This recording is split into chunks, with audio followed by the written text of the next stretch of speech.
உண்மையிலேயே அந்த காலத்தில் ஒரு பாசம் நேசம் பட்டு இருந்துச்சு சார். நம்ம உறவுகளை தொலைச்சிட்டோம். நான் ஒன்று சொல்லவா, நம்ம சின்ன பிள்ளை லீவு விட்டால் தாத்தா வீட்டுக்கு போவோம், பாட்டு வீட்டுக்கு போவோம், சித்தி இருப்பாங்க, அத்தை இருப்பாங்க, ஒரு பாதுகாப்பு இருந்துச்சு நம்ம குழந்தைகளுக்கு. இன்னைக்கு பொம்பளை பிள்ளைகளுக்கு இன்னைக்கு இவ்வளோ தப்பு நடக்குது. காரணம் தெரியுமா? தனித்து விடப்பட்டு விட்டார்கள் குழந்தைகள். தனித்தனி ரூம்ல தனித்து விடப்பட்டு விட்டார்கள். ஒரு காலத்தில் நம்ம பிள்ளைக்கு நடந்துச்சுன்னா நம்ம சித்தப்பா பார்ப்பாரு, சித்தப்பா அடிப்பான், அப்பே அடிக்க மாட்டான், சித்தப்பா அடிப்பான்.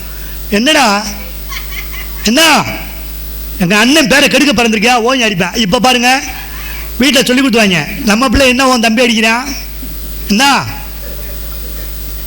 இனிமேல் உன் சித்தப்பையும் கூட பேசக்கூடாது, பிச்சு பிடிவேன், சொல்லி கொடுத்துறேன். நீங்கள் யோசிச்சு பாருங்களேன் சார். ஒரு அத்தை மாமா சித்தப்பா, நீங்கள் இங்கேருந்து இங்கே பழத்தில் இருக்க பிள்ளை காலேஜ் போயிட்டு வரேன்னு தொட்டிக்கும் பயப்படும். ஏன்னா எந்த சொந்தக்காரவங்க பார்த்தாலும் கண்டிப்பாங்க.